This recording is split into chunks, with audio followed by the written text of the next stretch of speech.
I'm Mark, I'm Eric. and this is Forensics and Beer.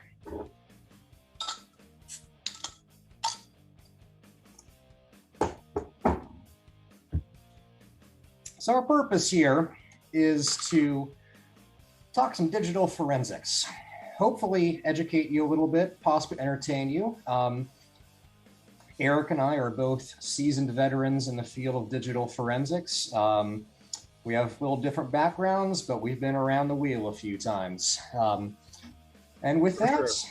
let's talk about what forensics even means. In forensics, in the most pure possible interpretation, means law. I think you could elaborate on that a little bit, Eric? Forensics is, by definition, applying any particular science to law, or law to any particular science. In the end of the day, forensics is about being able to present evidence in court and having the scientific background to prove that what you're saying is right and that this evidence supports the theories that you're saying are supported by it. Yeah, and this is the case. We're talking about digital, as we are digital forensics people, or fingerprinting, blood spatter evidence, ballistics, all those types of forensic disciplines. It all comes down to the courtroom. And there's a real key word we can talk all day about if you let us. And that word is admissibility. Is your scientific evidence admitted in court? Can the lawyers even talk about it? Can the jury even see it? Will the judge allow it in? It's very easy to make your evidence inadmissible.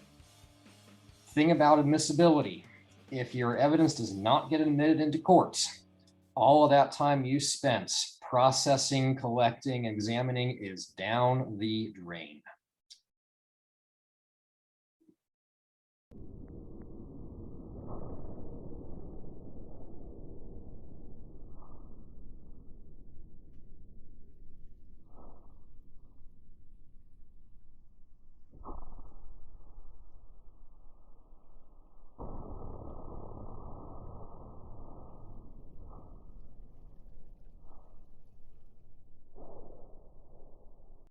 So digital is a bit of a unique forensic discipline in that we are surrounded by phones, computers, all kinds of digital media all the time. When I'm sitting here in my office where I do lots of hacking all day, I think I have 6 laptops here with me, at least 4 or 5 phones, at least that many tablets.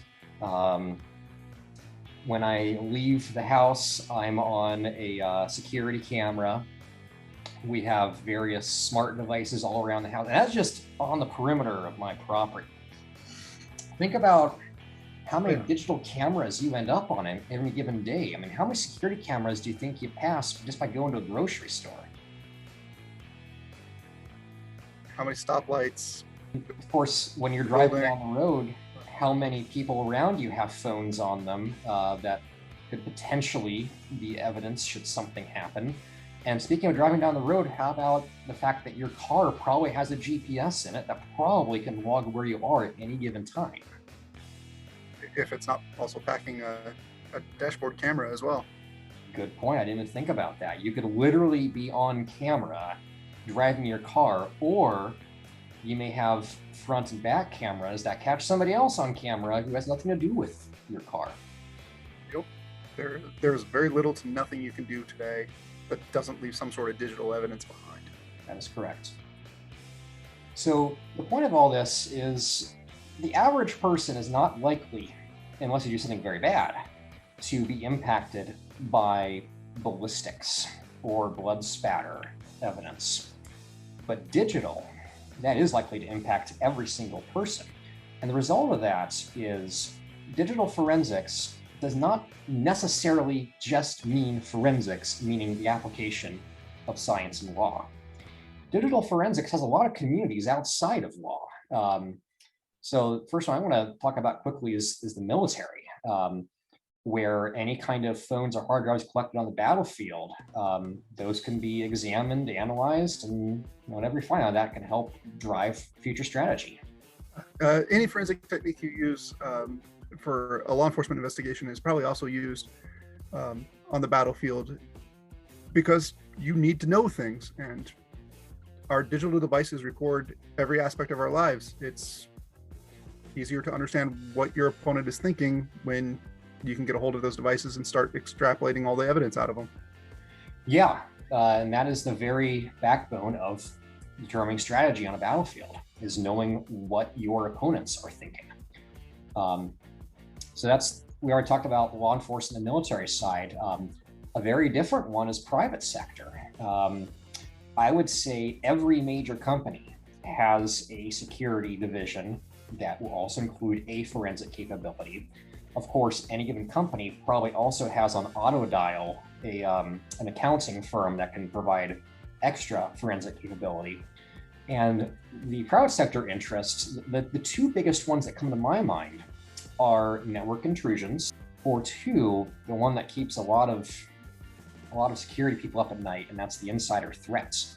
That is an employee knowingly or unknowingly, using digital means, leaks out company proprietary data, trade secrets, so on and so forth. And a week does not go by where you can't find a headline somewhere about an employee doing just that. And there's an interesting crossover between the private sector digital forensics and law. If there's an insider threat, somebody steals stuff from the company, that initial investigation can turn into prosecution. So on the private sector side, you need to be careful with any kind of data collection because, well, you might end up presenting in court if you're not careful. And that's why the terms are often tied together now. And you see the initials of DFIR, and what they stand for is digital forensics and incident response. So I'd love to hear your thoughts on digital forensics in academia. Oh, it's a big category.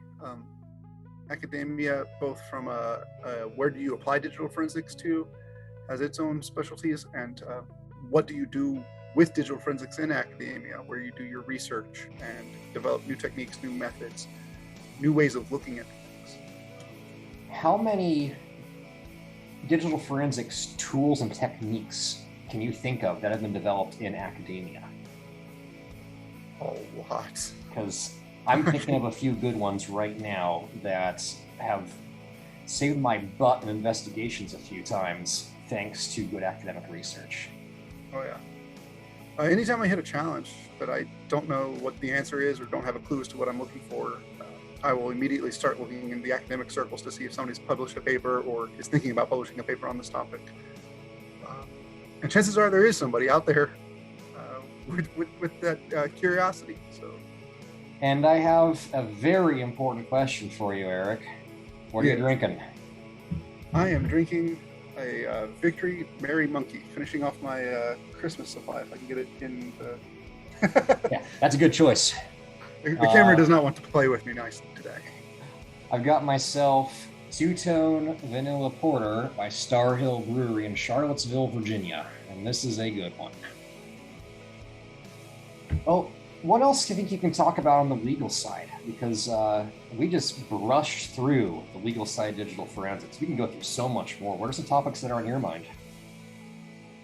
Well, we talked about admissibility, but we didn't talk about what makes things admissible and what makes them immediately unadmissible.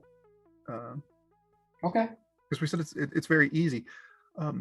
So things that get your evidence dismissed before you even think about it. Not following your standard operating procedures and documenting them. I know we'll deal with write blockers in a future. Well, and we could talk about Daubert criteria and what that means for court of law, but if we talk too much about that, we're going to need a beer run here. Absolutely. So instead, I think we're going to wrap this up by talking about the big points of the legal side of digital forensics. Regardless of what community you're in, we discussed about military, private sector, so on and so forth.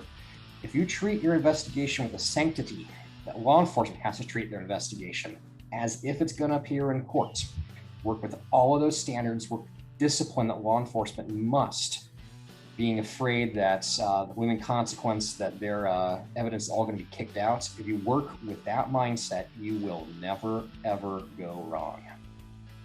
Very true. With that, enjoy a good one. Cheers. If you enjoyed this video or learned something, please consider liking and subscribing to the channel to be notified of future content. If you have any questions, sarcastic remarks, or beer recommendations, please leave a comment. The next video will be released whenever these beer-drinking fools decide to do something worthwhile with their time.